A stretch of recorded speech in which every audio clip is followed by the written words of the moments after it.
I warmly welcome to you all in my YouTube channel. Today we are going to start a new chapter named atoms. This is the first part, or we can say this is the first lecture of this chapter. In this part, we will discuss the introduction of an atom. We will get to know what is an atom. Then after, we will move ahead to the subatomic particles which is comprised in an atom. Then after, we will get to know about electrons, protons and neutrons. Then after, our last topic will be Thomson's atomic model. Apart from this Thomson's atomic model, we will get to know what is alpha particle scattering experiment and how Geiger and Marsden performed this experiment to discover a nucleus of an atom. So, after studying all these topics, we will solve NCERT questions, we will solve NCERT examples. Then after, we will move towards frequently asked questions in the board examination or during the practicals. Finally, we will solve previous year questions so that our base should be very rigid. So firstly, we will discuss what is an atom. Atoms होते क्या हैं? क्या हम atoms को देख पाते हैं या फिर नहीं? क्या हम atoms को टच कर पाते हैं या फिर नहीं? वो सारी चीजों को हम अभी डिस्कस करेंगे as an introduction. Then after we will move ahead. See, अपने आसपास हम जो भी चीजें देख पाते हैं, इस यूनिवर्स में जो भी चीजें हम देख पाते हैं, जो भी चीजें हम टच कर पाते हैं, जो भी चीजें हम फील कर पाते हैं, वो सभी के सभी चीजें एटम से मिलकर के बनी हुई होती हैं. कैसे? सी, चाहे वो बाइक हो, चाहे वो मोटर हो, चाहे वो लैपटॉप हो या फिर वो टीवी हो, बुक्स हो, ये सारी की सारी चीजें मैटर्स हैं. मैटर्स को डिफाइन करने के लिए एक सिंगल सा, एक छोटा सा, स्मॉलेस्ट एंड सिंपलेस्ट डेफिनेशन हम बोल सकते हैं कि anything which occupy space and have mass is known as matter. So matters को बनाने वाले कौन हैं? मैटर्स को बनाने वाले एटम्स हैं. इस पूरे यूनिवर्स में जितने भी मैटर्स हैं, वो सभी के सभी मैटर्स एटम से मिलकर के बने हुए होते हैं. चाहे वो सॉलिड हो या फिर वो लिक्विड हो या फिर गैसेस हो, ये जितने भी स्टेट्स के ऑब्जेक्ट्स हैं, वो सभी के सभी ऑब्जेक्ट्स एटम से मिलकर के बने हुए होते हैं. एक इंडियन फिलोसफर हुआ करते थे जिनका नाम था महर्षि कनद. महर्षि कनद गोल्ड बिस्किट लिए हुए थे. उस गोल्ड बिस्किट को उन्होंने कट करना शुरू किया. वो ये जस्टिफाई करना चाहते थे कि इस गोल्ड बिस्किट को कट करने के लास्ट में एक ऐसा छोटा सा यूनिट बचेगा जिसको वो और फर्दर डिवाइड नहीं कर सकते, जिसको वो और फर्दर कट नहीं कर पाएंगे. उस लास्ट यूनिट को, उस स्मॉलेस्ट यूनिट को उन्होंने हिंदी में परमाणु कहा हुआ था. उस परमाणु को इंग्लिश में एटम्स कहने वाले जॉन डाल्टन थे. जॉन डाल्टन ने उस परमाणु टर्म को इंग्लिश में एटम्स कहा. जॉन डाल्टन कोई साइंटिस्ट नहीं थे, वो एक इंग्लैंड में रहने वाले एक इंग्लिश टीचर थे जिन्होंने 1866 नियर बाई में वो एटम्स नाम का टर्म दिया हुआ था. एटम्स को डिस्क्राइब करते हुए उन्होंने भी यही कहा कि atoms are the smallest particle of a substance और of a matter which can not be further divided और which can not be further subdivided. Just मैंने अभी थोड़ी देर पहले कहा कि under special circumstances, that means after the discovery of microscope, थोड़ा सा हम एलिजिबल हो गए एटम्स को और डीपर स्टडी करने के लिए. एटम्स को मैग्नीफाई करके स्टडी करने के लिए हम एलिजिबल हुए. जब एटम्स को मैग्नीफाई करके स्टडी करना शुरू किया तो ये चीज़ पाया गया कि एटम्स जिनको अभी तक हम इंडिविजुअल कहते थे, वो एटम्स को भी हम फर्दर सब डिवाइड कर सकते थे. इसका सबसे पहला जो इनिशिएटिव था ये लिया गया था जे थॉमसन के द्वारा. जे थॉमसन ने एटम्स का डिवीज़न और बेसिकली हम ये कहें कि एटम्स का सब डिवीज़न किया और उन्होंने ये कहा कि भाई ये जो एटम्स हैं जिनको अभी तक हम इंडिविजुअल कह रहे थे, वो इंडिविजिबल नहीं है, वो फर्दर सब डिविजिबल हैं. उन्होंने डिस्चार्ज ट्यूब लेकर के अपना एक्सपेरिमेंट फॉलो किया. डिस्चार्ज ट्यूब लेकर के एक्सपेरिमेंट जब उन्होंने फॉलो किया तो उन्होंने ये जज किया कि एक कैथोड रेज करके एक सब पार्टिकल्स हैं जो उसमें प्रेजेंट हैं. उन कैथोड रेज को बाद में उन्होंने इलेक्ट्रॉन्स का टर्म दिया. A little bit डिस्कशन कर लेते हैं इलेक्ट्रॉन्स के बारे में. The first fundamental particle found in the atom is electron. The electron is low mass negatively charged subparticle. The charge on an electron is 1.6 into 10 to the power minus 19 coulomb, and the discovery of electron was done by J.J. Thomson. Coming to the second subparticle, which is proton. Proton is the subparticle which have positive charge equivalent to 1.6 into 10 to the power minus 19 coulomb. अभी electrons की हमने बात किया था, तो electrons के पास negative charges होते हैं और वहीं प्रोटॉन्स के पास पॉजिटिव चार्जेस होते हैं। दैट मीन्स कि इलेक्ट्रॉन्स और प्रोटॉन्स के जो मैग्नीट्यूड ऑफ चार्ज है वो इक्वल है, बट दोनों चार्जेस के जो नेचर है वो क्या है, अपोजिट है। The discovery of proton was done by Ernest Rutherford and while considering the mass of an atom, the mass of proton is taken. So electrons और प्रोटॉन्स की डिस्कवरी के बाद जे थॉमसन ने सबसे पहला एटॉमिक मॉडल प्रेजेंट किया। J Thomson atomic model को हम प्लम पडिंग मॉडल भी कहते हैं या हम इसको वाटरमेलन मॉडल भी कहते हैं। थॉमसन एटॉमिक मॉडल के मेनली दो पोस्टुलेट्स हैं। The first one is an atom consists of a positively charged sphere with electrons embedded in it. It means atom एक positively charged sphere होता है और उसमें electrons लगे हुए होते हैं। And the second postulate is an atom as a whole is electrically neutral because the negative and positive charges are equal in magnitude. Atoms electrically neutral होता है क्योंकि इसमें जो नेगेटिव चार्जेस हैं और पॉजिटिव चार्जेस, इन दोनों की मैग्नीट्यूड्स इक्वल होते हैं। थॉमसन एटॉमिक मॉडल को वाटरमेलन से कंपेयर किया गया था, जहां पर यह ऑब्जर्व किया गया कि वाटरमेलन सीड्स जो हैं वो निगेटिवली चार्ज्ड पार्टिकल्स हैं और जो रेडिश पार्ट है वाटरमेलन का वो पॉजिटिवली चार्ज्ड हैं। सो जे थॉमसन ने यह एज्यूम किया the size of the atom is very small, बहुत छोटी होती है साइज में। The range of the radius of atom is 10 to the power minus 10 metre. Then after इनका जो प्लम पडिंग मॉडल था उसमें ये चीज़ इन्होंने स्टेट किया कि जो एटम होता है वो atom just like plum pudding cake की तरह होता है और उस पर जो रेजन्स लगे होते हैं, जो ड्राई फ्रूट्स लगे होते हैं, वो ड्राई फ्रूट्स एज इलेक्ट्रॉन्स हैं। वहीं वाटरमेलन मॉडल की बात करें तो वाटरमेलन मॉडल में जो रेडिश पार्ट हमें दिखने को मिलता है, that reddish part is positive charges and वो जो ब्लैक सीड्स हैं, वाटरमेलन सीड्स जो हैं, वो वाटरमेलन सीड्स नेगेटिव चार्जेस हैं।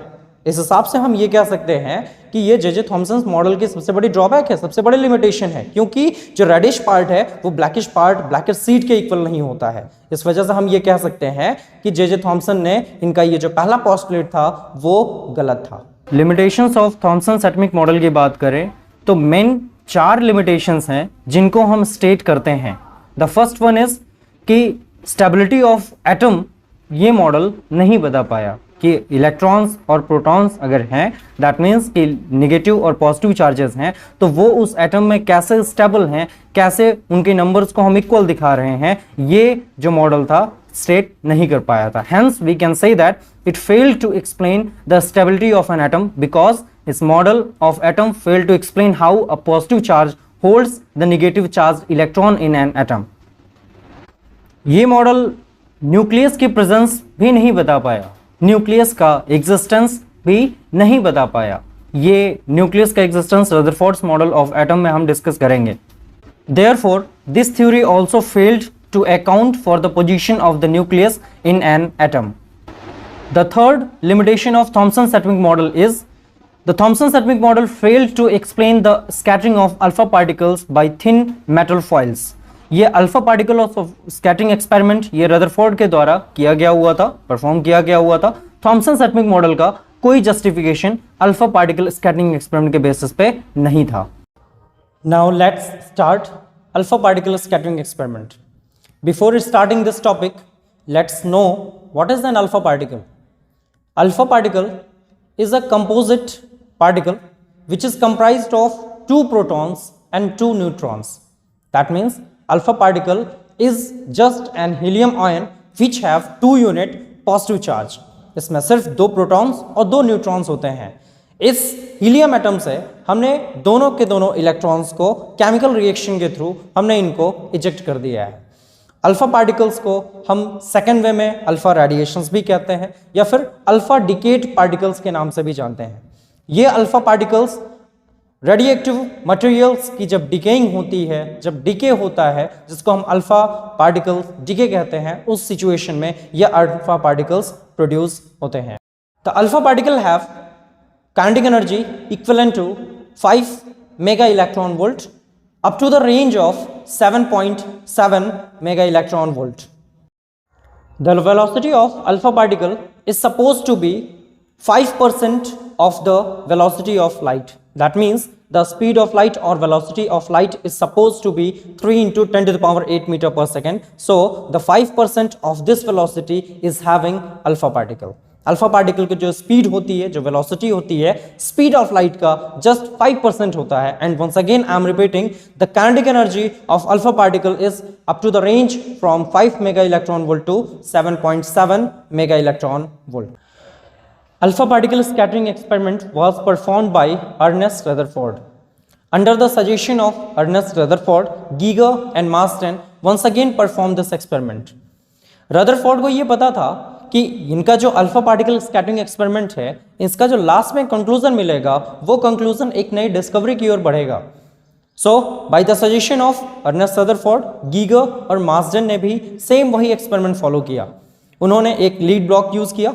लीड ब्लॉक में अल्फा पार्टिकल्स के सोर्स जस्ट लाइक बिस्मथ को रखा गया था। बिस्मथ अल्फा पार्टिकल्स को इजेक्ट कर रहे थे। वो अल्फा पार्टिकल्स कॉलीमेटर के थ्रू पास किए जाएंगे। कॉलीमेटर से का यूज जो है वो इसलिए किया जा रहा है ताकि अल्फा पार्टिकल्स जो स्ट्रेट लाइन में है उनको छोड़ करके बाकी सभी अल्फा पार्टिकल्स को एब्जॉर्व किया जा सके, उनको डिस्ट्रॉय किया जा सके। गोल्ड फॉइल का यूज किया गया था।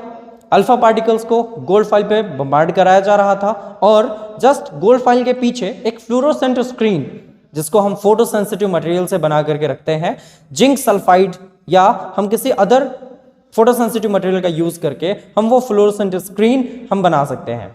फ्लोरोसेंट स्क्रीन का यूज ये है कि जो अल्फा पार्टिकल्स गोल्ड फॉइल से होकर के पास करेंगे, उनसे रिफ्लेक्ट होंगे, उनको हम स्क्रीन पे कैच कर सकें, कैच करके हम कुछ ऑब्जर्वेशंस गेन कर सकें। A schematic arrangement of the Geiger-Marsden experiment is shown in the figure. A radioactive source of alpha particle like bismuth is enclosed in a thick lead block provided with a narrow opening. The alpha particle from this source are collimated into a narrow beam through a narrow slit. The beam is allowed to fall on the gold foil of thickness 2.1 into 10 to the power minus 7 meter. The alpha particles from this source are about to fall on the thin gold foil and scattered in different directions or observed with the help of rotable detector which consists of zinc sulfide screen and a microscope. Whenever an alpha particle strikes the screen, it produces a teeny flash or scintillation which is viewed through the microscope. In this way, the number of alpha particles scattered at different angles can be counted. The whole apparatus is enclosed in an evacuated chamber to avoid scattering of alpha particles by air molecules. Alpha particles को lead block से eject किया जा रहा था। Ejection के बाद वो alpha particles collimator से होते हुए गोल्ड शीट पर जाकर के फॉल कर रहे थे, बम्बार्ड किए जा रहे थे। बम्बार्डिंग के दौरान ये पता चला, ये चीज़ ऑब्जर्व हुआ कि almost major fraction of alpha particles उस गोल्ड शीट से होकर के पास कर रहे थे। पास करके वो फ्लोरोसेंट स्क्रीन या फिर जो फोटोसेंसिटिव स्क्रीन हमने यूज किया हुआ है, फॉर एग्जांपल जिंक सल्फाइड का, उस जिंक सल्फाइड स्क्रीन पे जाकर के वो फॉल कर रहे थे। उनके ट्रैक में कोई भी डिफ्लेक्शन नहीं था। दैट मीन्स कि उनका जो ट्रैक था वो बिल्कुल क्लियर था। उनके रास्ते में कोई भी ऑब्स्टेकल, कोई भी बाधा या फिर कोई भी टकराहट नहीं हुआ। सेकेंड फेज, सम ऐसे भी फ्रैक्शंस थे, कुछ ऐसे भी फ्रैक्शंस थे, कुछ ऐसे भी अल्फा पार्टिकल्स थे जिनके ट्रैक में डिफ्लेक्शन क्रिएट हुआ, a little bit angle of scattering create हुई और उस एंगल ऑफ स्कैटरिंग के पर्पज से, उस एंगल ऑफ स्कैटरिंग का यूज करके वो अल्फा पार्टिकल्स रिफ्लेक्ट होकर के फ्लोरोसेंट स्क्रीन पे जाकर के टीनी फ्लैश क्रिएट किए। फ्यू अल्फा पार्टिकल्स ऐसे भी थे जो जिस ट्रैक से आए थे नियर बाई उसी ट्रैक से रिटर्न कर गए, उसी ट्रैक से बाउंस बैक कर गए, उसी ट्रैक को रिट्रेस किया। दैट मीन्स कि 180 डिग्री एंगल पर वो बाउंस बैक कर गए, अपने ट्रैक को वापस रिट्रेस किया।